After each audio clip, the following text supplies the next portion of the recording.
다 눈독 들이고 있다.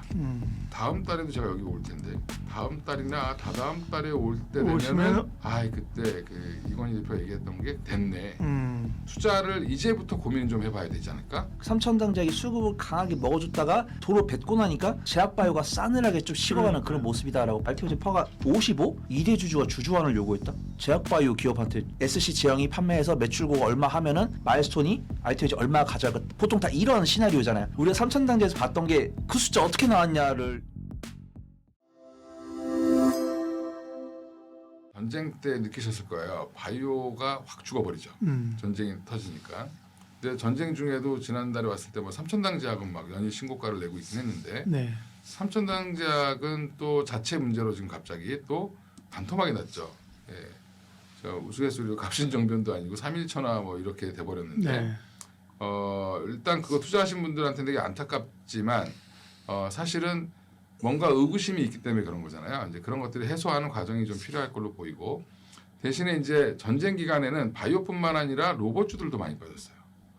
그러니까 인공위성 뭐 방산 이런 걸 빼고는 그러니까 이제 우주항공 빼고는 다 빠졌습니다. 성장주들이. 그리고 소비재 심지어 우리 하이브가 왜 이렇게 많이 빠졌냐 이렇게 물어보시는 분들도 있는데 그것도 전쟁 영향입니다. 공연을 제대로 할 수 있겠어? 뭐 이런 거죠. 그럼 사람들이 티켓팅을 해주겠어라는 우려가 급격하게 반영된 건데, 그러니까 바이오가 그래서 보면 잘 버티던 ABL 바이오도 급락이 나오고 조정폭이 다들 컸죠. 그다음에 그 와중에 알테오제는 추가 기술 수출을 했음에도 불구하고 시큰둥하죠. 그러니까요. 예. 올해만 2건을 냈는데 한 건은 금액이 예상보다 작다고 빼버리고 그렇죠. 네. 두 번째 건은 잘했네. 그리고 하루 올렸다가 그냥 제자리 갖다 놓고. 네. 그러니까 이제 이게 분위기가 안 좋은 거예요. 안 좋고 왜냐하면 이게 금리가 계속 올라가면 어떻게라는 그런 부담부터 시작해서 여러 가지 있었는데 AACR 참여하는 기업들이 좀 반응을 보였는데 여기 대표적인 기업들이 보면 뭐 ABL, 뭐 리가캠이 그나마 좀 좋았어요. 그때 좋았는데 또 여기도 보니까 20만 원 감축고 맞아요. 얻어맞아요. 근데 여 참여 기업들 중에 뭐 또 다시 HLB도 얘기가 나오고 뭐 여러 회사들이 나오는데 초록은 이미 다 공개되어 있습니다. 그러니까 전쟁이 이제 끝나간다는 이제 신호가 이번 주부터 나오기 시작했고 그러면 오늘 반등이 좀 나오고 있는 것도 이제 다시 R&D 역량이라든지 이런 거에 대해서 집중할 시기가 됐다. 네. 속도는 우리 투자자들이 원하는 속도만큼 빨리 가지 않겠죠. 예. 그러니까 이제 삼천당제약이 포함되어 있었던 ETF들이 삼천당제약을 다 편출했죠. 네, 이제 투자 경고 종목 되고 뭐 급락하고 이러면 기준에 따라서 이제 빼버릴 수 있는데 그런 이제 그걸 빼고 나니까 여파가 좀 이제 사그라들고 있는 거다. 그래서 처음에 빠질 때는 모든 바이오주가 같이 빠졌던 이유가 이걸 팔려면 다 팔아야 되니까 뭐 이런 거였는데 이제 그걸 갖고 있다고 생각하는 주주들이 막 팔아버리는 거죠, 그냥. 예, 그런 것들이 이제 해소가 좀 됐다. 그래서 저는 가격 조정이 오면서 오히려 거꾸로 그런 바이오를 투자를 이제부터 고민 좀 해봐야 되지 않을까? 이런 생각을 하고 있습니다. 지난달에 왔을 때는 제가 좀 약간 조심스러웠는데 지금은 그 사이에도 전쟁 중에도 괜찮았던 데가 알지노믹스나 뭐 이런 회사들 괜찮았어요. 그렇죠. 이렇게, 네. 예. 그러니까 제가 올해는 오릴릭스, 알지노믹스 같은 회사들은 일단은 버틸 거다, 좋을 거다라고 말씀을 드렸던 게 RNA 치료제에 대한 관심이 워낙 커요. 근데 지금은 그러면 앞으로 전쟁 여파가 꺼지고 금리 하락까지 이어지고 하면 결국에는 긍정적 흐름을 좀 갈 가능성이 있고 전체적으로. 근데 바이오는 뭐가 중요하냐면 투심이 회복돼야 됩니다. 매니아들은 이미 다 갖고 있어요. 그러면 매니아들이 사서 올리는 게 아니라 우리가 이제 흔히 정치에서 중도를 누가 먹느냐에 따라서 집권을 한다고 하잖아요. 그렇죠. 네. 예, 바이오도 똑같습니다. 중도파들이 들어와줘야 돼요. 네. 나는 IT도 하고 바이오도 하고 뭐 다 하는데 야 이번에 삼성전자 좀 먹은 거 조금 판 걸로 내가 뭘 사지? 뭐 비중이 너무 높아져서 조금 파시는 분들 그런 분들이 뭘 사지 하다가 바이오가 예뻐 보여야 된다. 예, 그럼 수급이 관건이라는 거죠. 그리고 최근에 이제 바이오 액티브 ETF도 출시를 했는데 출시하자마자 뭐 전쟁 중에 출시해가지고 효과가 없었어요. 근데 저는 오히려 이게 또 긍정적이다. 왜냐하면 ETF를 만드는 시기가 대부분 꼭지예요. 맞아요. 네. 예, 근데 꼭지 시기를 지났죠. 만들고 나서. 그러면 오히려 ETF들도 싸졌기 때문에 지적적 리스크 때문에 가장 피해를 입은 섹터는 제약바이오가 아닐까 이렇게 판단되고 있고요. 제가 보통 방송 준비하면서 제일 고통스러운 쪽이 이제 2차 전지인데 이번 방송 준비는 제약바이오가 힘들었습니다. 왜냐하면은 좋은 뉴스를 찾기가 너무 힘들어가지고 그래서 일단 보면은 이 제약바이오 특징이 매크로가 악화되면서도 어떤 시장을 끌어줄 수 있는 개별적 이슈가 있으면 또 그 종목에 한해서 수급이 붙는 게 특징이긴 한데 이 미국과 이란의 지적적 리스크가 나오고 삼천당자기 수급을 강하게 먹어줬다가 도로 뱉고 나니까 제약바이오가 싸늘하게 좀 식어가는 그런 모습이다라고 판단하고 있고요. 네. 그나마 조금 CDMO가 강세를 보이는 모습들이고 네. 일단은 제약바이오에 대해서는 매크로 환경은 안 좋은데 우리 기업은 너무 잘한다. 이런 생각이 들었습니다. 지금 보면은 이제 뭐 CPI도 그냥 CPI가 있고 뭐 코어 CPI가 있는데 이제 에너지를 포함하다 보니까 일반적 CPI는 크게 개의치 않는 수준인데 에너지를 넣었더니 엄청나게 좀 물가 많이 올랐다 이런 평가. 그다음에 FOMC 회의록도 읽어보시면은 그냥 기준금리 동결만 하면 괜찮은데 이 전쟁이 장기화돼 가지고 에너지가 안 떨어질 때는 기준금리 인상도 조금 고려를 해야 되는 것이 아닌가 이런 생각이 들고 있고요. 그다음에 우리가 또 CME 페드워치 가가지고 점도표를 매일 보시면은 동결이 막 98%, 99%입니다.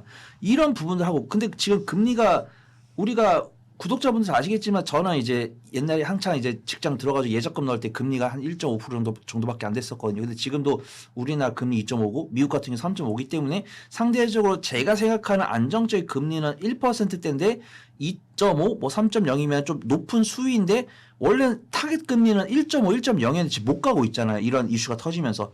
근데 그런 부분들 사실 제약바이오한테 대외적 여건이 안 좋은 건 맞는에도 불구하고 우리나라 바이오 기업들 너무 잘하고 있다라고 평가를 하고 있고요. 지금도 보면 CDMO 실적이 대단하더라고요. 올해 1분기에 국내 바이오 의약품 수출액이 20억 달러가 넘어가고 있는데 물론 대부분 삼성 바이오스랑 셀트리온입니다. 근데 그들은 안 움직인 이유는 그만큼 투심이 많이 좀 악화가 됐다. 근데 다행히도 제가 오늘 CDMO랑 바이오시밀러 이쪽을 보려는 이유가 트럼프 대통령이 한국산 특허 의약품에다 관세 15% 확정을 했는데 바이오시밀러 같은 경우는 1년 유예를 보여준다고 하면서 제가 어제 곰곰이 이제 대본을 준비하면서 탑픽을 뭘 말씀드릴까 하다가 우리가 알만한 종목들은 너무 차익이 많이 나오는 거예요. 뭐 에이벨 바이오라든가 뭐 리가켄 바이오라든가 한올 바이오파마 이런 종목들 소개를 드리고 싶었는데 외국인이 걔네 매도해서 계속 나오니까 말씀 못 드리겠고 이제 뭐 그나마 뭐 JW 신약이라든가 뭐 JW 중해제약, 광동제약 이런 종목들은 참 좋아 보이는데 조회수가 안 나올까봐 뺐어요. 조회수가 안 나올까봐. 그다음에 CDMO 같은 경우도 우리 구독자분들께서 알만한 종목들을 많이 갖고 왔는데 제약바이오 같은 경우는 사실은 대형주를 투자를 하는 게 맞지만 대형주를 투자한다고 했을 때 1주나 2주 가급적 단기간에 수익 내기 어려우니까 확실하게 조금 성장 모멘텀이 있을 만한 그다음에 그나마 지금 시장에서 주목받고 있는 그런 종목들 위주로 보는 게 좋을 것 같다. 좀 판단해 보도록 하겠습니다. 퍼가 많이 떨어졌습니다. 이번에 보니까 알테오젠 퍼가 55, 45 정도 그랬어요. 우리가 한창 알테오젠에 대해서 흥분할 때가 퍼가 막 700, 400, 400, 700 정도 넘어갔었고 그러면 이 알테오젠이 갖고 있는 ALT B4 기술 통해서 줄지어져 있는 이제 기술 이전을 대기하고 있는 기업이 10개라고 했는데 제가 이것까지 다 설명을 드렸잖아요. 기술 이전을 하겠다고 해서 일로 와보세요. 우리 기술 가서 쓰세요. 이게 아니고 이 기술 어떻게 쓸 겁니까? 어떤 문제 없이 잘 쓸 수 있죠. 이거 검토를 하느라고 6개월이라는 시간이 지나버리니까 알테오젠에 대해서 지금 이들이 기술 이전을 하고 싶은데 못하는 게 아니고 절차라는 게 있다 보니까 이 10개의 기업들한테 선납금을 받아가면서 번호표를 주면서 하고 있다. 근데 이게 그 투자분들께는 위로가 안 되는 거죠. 우리 투자분들은 계약하면서 시장 규모가 몇십 조인데 여기서 그 기술을 이용한 SC 제형이 판매해서 매출고가 얼마 하면은 마일스톤이 알테오젠 얼마 가져갈 것 보통 다 이런 시나리오잖아요. 근데 기술 이전이 빠르게 안 나오다 보니까 투자분들께서 약간 좀 잊어져 가는 것 같다라고 판단하고 있고 제약바이오를 가치 투자 섹터라고 부를 수는 없지만 실적들이 나오고 추가적인 실적이 나올 거다라는 기대감이 많이 좀 없어지는 것 같아요. 왜냐하면 우리가 일라일리나 노브노디스크 실적 보면은 그러니까 제가 알테오젠도 그렇지만 알테오젠이란 이름을 보면 이 기업이 무슨 기업이다. 일라일리나 노브노디스크 보면 이 기업이 무슨 기업이다 알 수 있잖아요. 근데 이름을 딱 대고 재무제표를 보면요. 그냥 제조업 같아요. 실적이 이쁘다. 실적이 견조하다. 그러면 제약바이오가 실적이 견조해? 더 얻을 투자 인사이트가 없어? 이러면 약간 식상해지는 그런 느낌. 저번 달에도 알테오젠 이제 주주총회 뉴스가 봤는데 2대 주주가 주주환을 요구했다. 제약바이오 기업한테. 당연히 제약바이오 기업은 당연히 이게 뭐 올바른 것은 아니지만 저는 제가 원하는 제약바이오는 주주환원과 투자 중에서 우리 주주들이 뭘 좋아할까? 투자를 좋아할 것 같아요. 그렇죠. 예. 네, 근데 성장주죠. 예. 2대 주주가 주주환원을 요구했다는 거예요. 자사주 소각을. 그래서 예. 2대 주주가 뭐 못할 짓 했냐? 이런 댓글 달리는 거죠. 그렇죠. 야, 그만큼 알테오젠을 바라보는 투자분들 시대 달라졌구나. 근데 다행히도 저는 빠져나갈 구멍을 해놨잖아요. 제가 뭐 알테오젠 뭐 목표가 70만 원, 80만 원 이렇게 말씀 안 드리고 적금 넣듯이 분할 매수해서 수익 나오면은 분할 매도하고 기술이전 나오고 그럼 기술에 따른 마일스톤 로열티 나왔을 때 알테오젠이 가져갔을 실적에 따라서 투자분들 투심이 바뀌어가지고 폭발적 슈팅 나오면은 홀딩하고 만약에 지금처럼의 투심이 알테오젠을 가치주로 바라본 투심이 유지가 되면은 적금 다루듯이 그렇게 매매를 해보면 좋을 것 같다. 제약바이오에 대한 매력도가 떨어지는 게 아닌가 그렇게 판단됩니다. 저 역시도 당연히 반도체랑 2차 전지랑 전력 설비 뭐 조선 이런 것들 실적에 근거해서 밸류에이션 해가지고 말씀드린 건데 저는 제약바이오를 말씀드리면서 단 한 번도 6개월 이상 가져가서 이런 말을 하지 않은 것 같아요. 제약바이오 보면서.